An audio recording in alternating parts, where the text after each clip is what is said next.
नमस्कार प्यारे विद्यार्थियों। भारद्वाज मैथमेटिक्स यूट्यूब चैनल में आपका स्वागत है।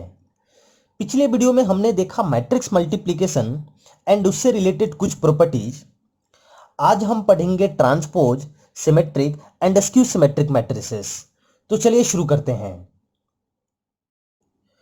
आपको याद होगा कि इस चैप्टर को हमने स्टार्ट किया था पहले topic matrix and it's order से, सेकेंड टॉपिक था types of matrices and third topic operation on matrices को हमने 3 वीडियो में कवर किया था, जिसमें 3 ऑपरेशन पढ़ना था। First edition subtraction, second multiplication bye a scalar and third multiplication of 2 matrices. ये है fourth topic transpose of A matrix. And transpose क्या होता है? जब किसी मैट्रिक्स के रो को कॉलम में और कॉलम को रो में इंटरचेंज कर दिया जाए तो जो नया मैट्रिक्स मिलेगा वो ओरिजिनल मैट्रिक्स का ट्रांसपोज कहलाता है।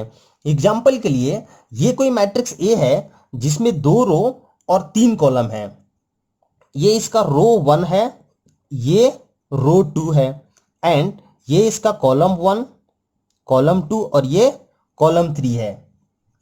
इसके ट्रांसपोज को A to the power T, transpose का पहला लेटर या फिर ए डैश से रिप्रेजेंट किया जाता है। और वो मिलेगा कैसे? R1 को C1 में और R2 को C2 में इंटरचेंज करने से। R1 क्या है? 1 2 3 जो कि C1 बन गया। R2 क्या है? 4 5 6 जो कि C2 बन गया। ध्यान देने वाली बात यह है कि पहले मैट्रिक्स का ऑर्डर 2/3 था और उसका ट्रांसपोज करने से जो नया मैट्रिक्स आ रहा है उसका ऑर्डर 3/2 है। तो हम कह सकते हैं कि किसी मैट्रिक्स का ऑर्डर m/n हो तो उसके ट्रांसपोज का ऑर्डर n/m होगा। तो चलिए ट्रांसपोज को डिफाइन कर लिया जाए। यदि ए कोई मैट्रिक्स है aij जिसका ऑर्डर m/n है तो इसका ट्रांसपोज a डैश aji हो जाएगा और इसका ऑर्डर n/m होगा। एग्जाम्पल के लिए ए कोई मैट्रिक्स है ऑर्डर 2/3 का तो इसका ट्रांसपोज मिलेगा R1 को C1 में और R2 को C2 में इंटरचेंज करने से और इसके ट्रांसपोज का ऑर्डर 3/2 हो जाएगा। एक क्वेश्चन है कि A equal to this then prove that A into A dash equal to I. I means identity matrix. तो चलिए इसको देखते हैं। लेफ्ट हैंड साइड क्या है? लेफ्ट हैंड साइड है A इंटू ए डैश। ए क्या है? Cos theta minus sine theta, sine theta and cos theta into A dash. A dash क्या होगा? R1 को C1 में और R2 को C2 में इंटरचेंज करने से cos theta minus sine theta, sine theta and cos theta. अब इन दोनों को मल्टीप्लाई करते हैं। Multiplication row by column. Cos theta into cos theta cos square theta minus sine theta into minus sine theta plus sine square theta.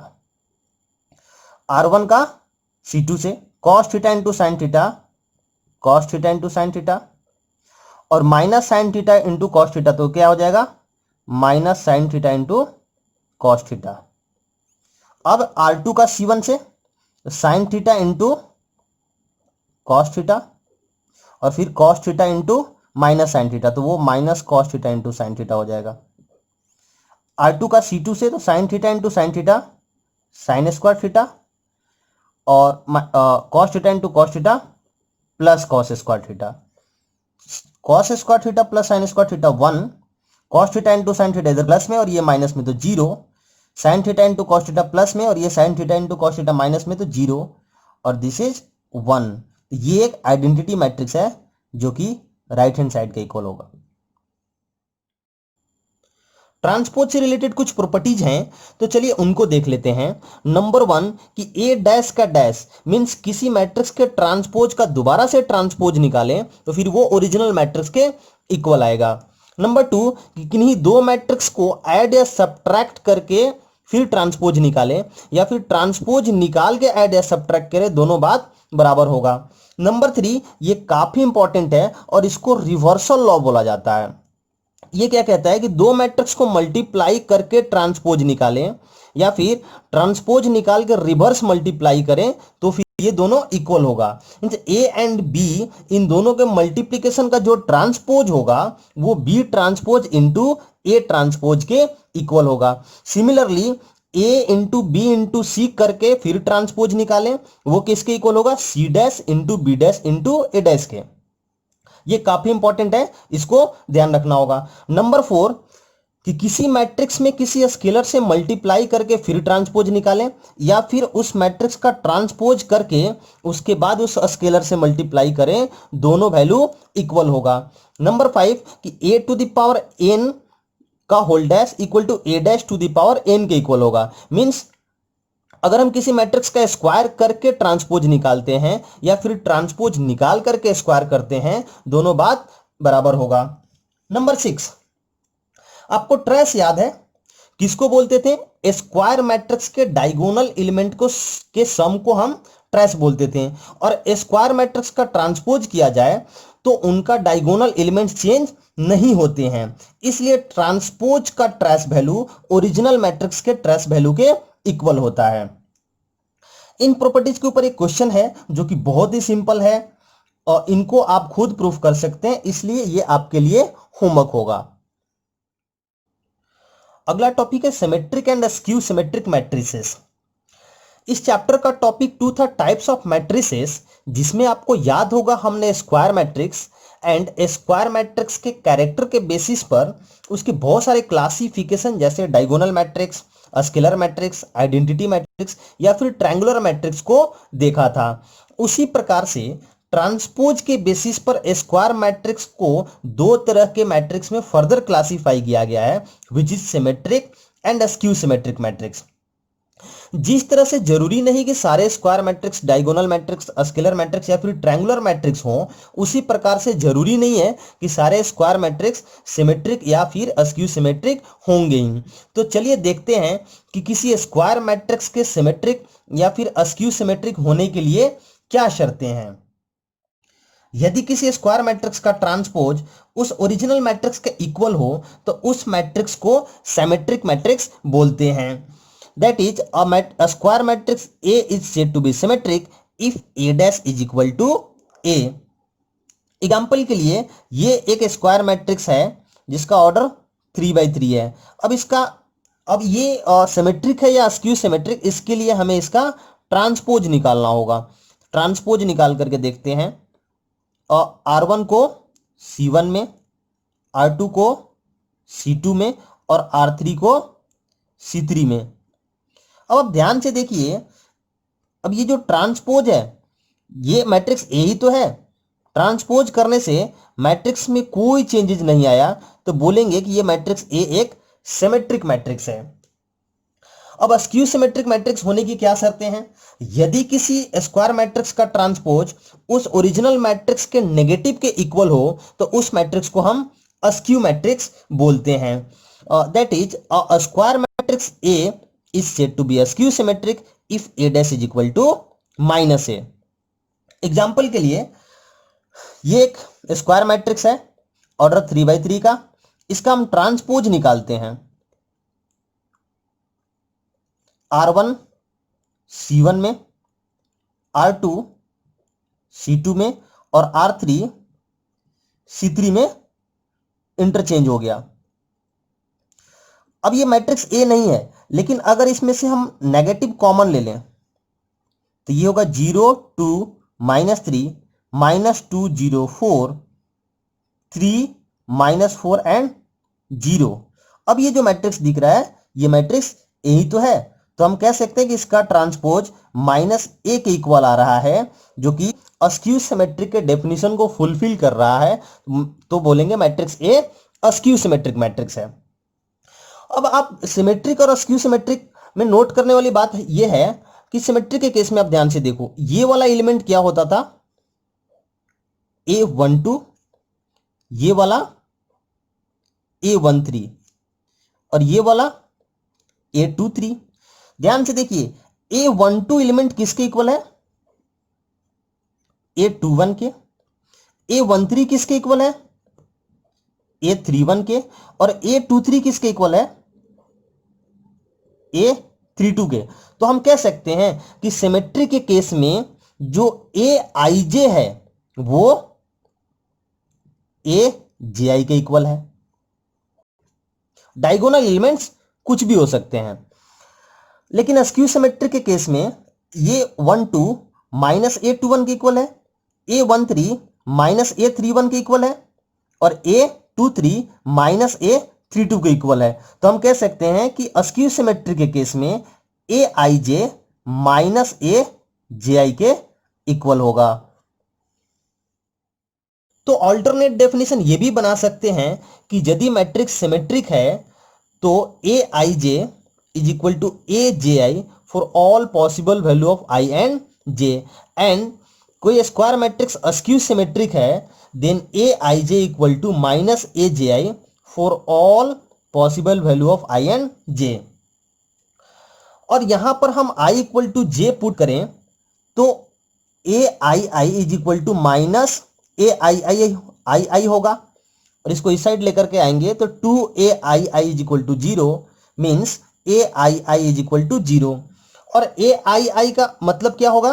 a11, a22, a33, that is diagonal element 0 होंगे। तो यहां से conclusion क्या निकल रहा है कि यदि कोई स्क्वायर मैट्रिक्स स्क्यू सिमेट्रिक हुआ तो उसके डायगोनल एलिमेंट्स कंफर्म 0 होंगे, और यह बात काफी इंपॉर्टेंट है।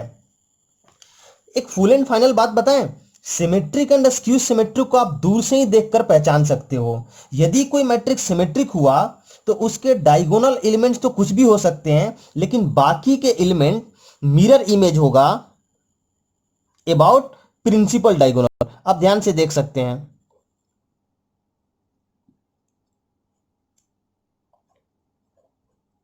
एंड स्क्यू सिमेट्रिक मैट्रिक्स के केस में डायगोनल एलिमेंट्स तो कंफर्म 0 होगा, एंड बाकी के एलिमेंट नेगेटिव साइन के साथ मिरर इमेज होंगे अबाउट प्रिंसिपल डायगोनल। आप ध्यान से देख सकते हैं। तो symmetric and skew symmetric matrix से रिलेटेड आपको तीन ही बात ध्यान रखनी है कि पहला, सिमेट्रिक का डेफिनेशन क्या था कि a dash equal to a, and skew symmetric का a dash equal to minus a। Symmetric के केस में Aij equal to Aj, and skew symmetric के केस में Aij equal to minus Aj। And third point कि all the elements are mirror image about the diagonal elements for symmetric matrix, and skew symmetric के case में diagonal elements must be 0 and all the elements are mirror image about the diagonal elements. तो चलिए symmetric and skew symmetric matrix से related कुछ properties हैं उनको देख लेते हैं। प्रॉपर्टी नंबर 1, ये क्या कहता है कि a matrix which is both symmetric as well as skew symmetric is a 0 और नल मैट्रिक्स। कि अगर कोई मैट्रिक्स सिमेट्रिक के साथ साथ स्क्यू सिमेट्रिक दोनों है तो ऑब्वियसली वो नल मैट्रिक्स होगा। जैसे ये एक नल मैट्रिक्स है, इसका हम ट्रांसपोज करेंगे तो वो भी एक नल मैट्रिक्स ही होगा। तो इसको आप a dash equal to a लिखें या फिर a dash equal to minus a लिखें, क्योंकि नेगेटिव से मल्टीप्लाई करने से 0 में कोई फर्क नहीं पड़ेगा। तो ये सिमेट्रिक के साथ साथ स्क्यू सिमेट्रिक भी है। प्रॉपर्टी 2 है कि for any square matrix a plus a dash is a symmetric matrix and a minus a dash is a skew symmetric matrix.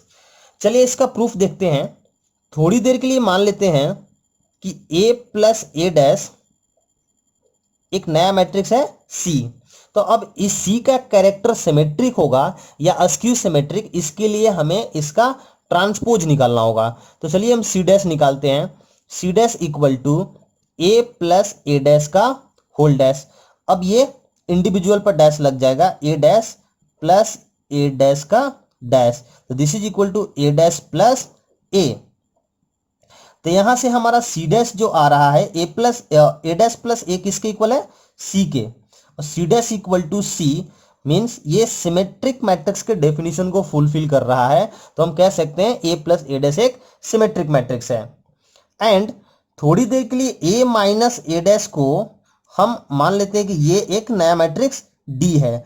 अब डी का कैरेक्टर क्या होगा, इसके लिए हमें इसका ट्रांसपोज निकालना पड़ेगा। तो transpose D dash equal to A minus A dash का होल डैश, इंडिविजुअल पर डैश लगेगा तो D dash equal to A dash minus A double dash is equal to A. अब ये डी तो नहीं है, अब इसमें से हम क्या करते हैं, नेगेटिव कॉमन लेते हैं, ये होगा ए माइनस ए डैश। अब ये डी के इक्वल है तो इसको हम लिख सकते हैं माइनस डी। डी डैश किसके इक्वल आ रहा है, माइनस डी के, जो कि अस्क्यू सिमेट्रिक के डेफिनेशन को फुलफिल कर रहा है। तो हम बोल सकते हैं कि ए माइनस ए डैश एक अस्क्यू सिमेट्रिक मैट्रिक्स है। प्रॉपर्टी 3 काफी इंपॉर्टेंट है। अगर मैट्रिक्स चैप्टर में सबसे ज्यादा क्वेश्चन किसी कॉन्सेप्ट पर पूछा जाता है तो ये प्रॉपर्टी 3 है। ये क्या कहता है कि any square matrix can be express as the sum of a symmetric and a skew symmetric matrix. जैसा कि हम जानते हैं कि जरूरी नहीं कि हर एक स्क्वायर मैट्रिक्स सिमेट्रिक एंड या फिर अस्क्यू सिमेट्रिक हो ही, लेकिन उसमें एक सिमेट्रिक एंड एक अस्क्यू सिमेट्रिक पार्ट जरूर होता है। वो कैसे देखते हैं, हम मैट्रिक्स ए को लिख सकते हैं a/2 प्लस a/2।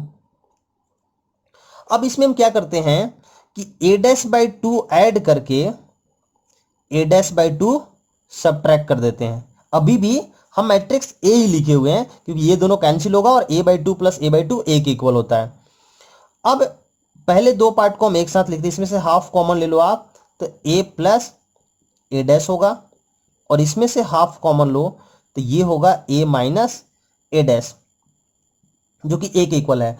और अभी अभी हमने प्रॉपर्टी 2 में क्या देखा, ये c के इक्वल था और ये d के इक्वल था, और c सिमेट्रिक मैट्रिक्स था और d अस्क्यू सिमेट्रिक मैट्रिक्स था। और किसी भी सिमेट्रिक या अस्क्यू सिमेट्रिक मैट्रिक्स में किसी स्केलर से मल्टीप्लाई करने पर उसका कैरेक्टर चेंज नहीं होता है। तो हम कह सकते हैं कि मैट्रिक्स ए का ये वाला सिमेट्रिक पार्ट है और ये वाला अस्क्यू सिमेट्रिक पार्ट है। Means matrix A C plus D के इक्वल होगा। अब सवाल यह है कि अगर वो मैट्रिक्स सिमेट्रिक ही हो गया तो, अगर वो मैट्रिक्स सिमेट्रिक हो गया तो उसका अस्क्यू सिमेट्रिक पार्ट एक नल मैट्रिक्स आएगा, मीन जीरो मैट्रिक्स होगा। और यदि मैट्रिक्स अस्क्यू सिमेट्रिक हुआ तो उसका सिमेट्रिक पार्ट जीरो होगा। तो चलिए प्रॉपर्टी 3 के ऊपर कुछ क्वेश्चन देखते हैं। क्वेश्चन है कि express each of the following matrices as the sum of a symmetric and a skew symmetric matrices. पहला क्वेश्चन है कि a इक्वल टू दिस, ये ना तो सिमेट्रिक मैट्रिक्स है और ना ही अस्क्यू सिमेट्रिक। तो क्वेश्चन है कि इसको एक सिमेट्रिक एंड एक अस्क्यू सिमेट्रिक मैट्रिक्स के सम के फॉर्म में एक्सप्रेस करना है। तो आपको याद है कि किसी स्क्वायर मैट्रिक्स a को हम लिख सकते हैं c प्लस डी, और जहां पर c मैट्रिक्स क्या था, half of a plus A dash plus half of a minus A dash, यही कहता है प्रॉपर्टी 3। तो सबसे पहले तो हमें ए डैश निकालना होगा। ए डैश कितना होगा, ये होगा 3, 5, 1 एंड -1। अब हमें निकालना होगा a प्लस ए डैश, तो a प्लस ए डैश आएगा दिस प्लस दिस, ये कितना होगा 3 plus 3 6, 5 plus 1 6, 1 plus 5 6 and -1 plus -1 -2। तो यहां से half of a plus A dash कितना आएगा, दिस इज इक्वल टू, हर एक एलिमेंट में हाफ से मल्टीप्लाई होगा, 3 3 3 और ये -1 and a minus A dash, इन दोनों को सब्ट्रैक्ट करना होगा। 3 - 3 0, 5 - 1 4, 1 - 5 -4 और -1 -1 0। तो half of a minus A dash किसके इक्वल होगा, सब में हाफ से मल्टीप्लाई करो आप, 0 2 -2 एंड 0। तो हम लिख सकते हैं मैट्रिक्स ए को, यही था matrix A, half a plus A dash plus half a minus A dash. Matrix A हमारा था 3 5 1 -1, और इसको लिख सकते हैं दिस प्लस दिस, 3 3 3 -1 प्लस 0 2 -2 0, ये इसका सिमेट्रिक पार्ट है और ये अस्क्यू सिमेट्रिक पार्ट। अब इनको दोबारा से जोड़ नहीं देना होगा, ऐसा करने से यही मैट्रिक्स मिलेगा। इतना मुश्किल से तो हमने इसको ब्रेक किया है। अब ऐड करके वैसे देख सकते हो क्रॉस चेक करने के लिए, 3 + 0 3 होगा, 3 + 2 5, 3 + -2 1 और -1 + 0 1। इसी क्वेश्चन का ये सेकेंड पार्ट है, जिसको दो मैट्रिक्स, एक सिमेट्रिक और दूसरे अस्क्यू सिमेट्रिक के सम के फॉर्म में ब्रेक करना है, जिसको आप इजिली कर सकते हैं। कैसे? मैट्रिक्स बी को लिख सकते हैं हम half B plus B dash plus में half B minus B dash. ये इसका सिमेट्रिक पार्ट होगा और ये इसका अस्क्यू सिमेट्रिक पार्ट होगा, जिसको आप इजिली निकाल सकते हैं। ये फर्स्ट क्वेश्चन का ही थर्ड पार्ट है, जिसमें इसको एक सिमेट्रिक एंड दूसरा अस्क्यू सिमेट्रिक मैट्रिक्स के सम के फॉर्म में एक्सप्रेस करना है। अरे ये मैट्रिक्स जो दिख रहा है, आप ध्यान से देखो, डायगोनल एलिमेंट्स के अलावा बाकी एलिमेंट्स मिरर इमेज हैं अबाउट प्रिंसिपल डायगोनल। इसका मतलब कि ये एक सिमेट्रिक मैट्रिक्स है। आप चाहे तो सी डैश निकाल करके देख सकते हैं, वो सी के इक्वल आएगा। तो जब हम इस सी को half C plus C dash करेंगे प्लस में half C minus C dash, तो ये सिमेट्रिक पार्ट होता है, तो ये कंफर्म सी के इक्वल आएगा। और ये वाला आप करके देखना, ये एक जीरो मैट्रिक्स आएगा। सिमिलरली ये एक अस्क्यू सिमेट्रिक मैट्रिक्स है। आप देख सकते हैं इसके साथ डायगोनल एलिमेंट्स जीरो हैं और बाकी के एलिमेंट प्रिंसिपल डायगोनल के अबाउट निगेटिव साइन के साथ मिरर इमेज है। यहां पर एक माइनस ले लेते हैं। तो ये जो डी मैट्रिक्स होगा, अगर इसको दो मैट्रिक्स जिसमें एक सिमेट्रिक और दूसरा अस्क्यू सिमेट्रिक के सम के फॉर्म में एक्सप्रेस करना हो, तो कैसे करेंगे? Half D plus D dash और प्लस में half D minus D dash. तो कंफर्म ये वाला मैट्रिक्स जीरो होगा, क्योंकि अस्क्यू सिमेट्रिक मैट्रिक्स में सिमेट्रिक पार्ट जीरो होता है। और ये आप करके देखना, ये डी के ही इक्वल आएगा।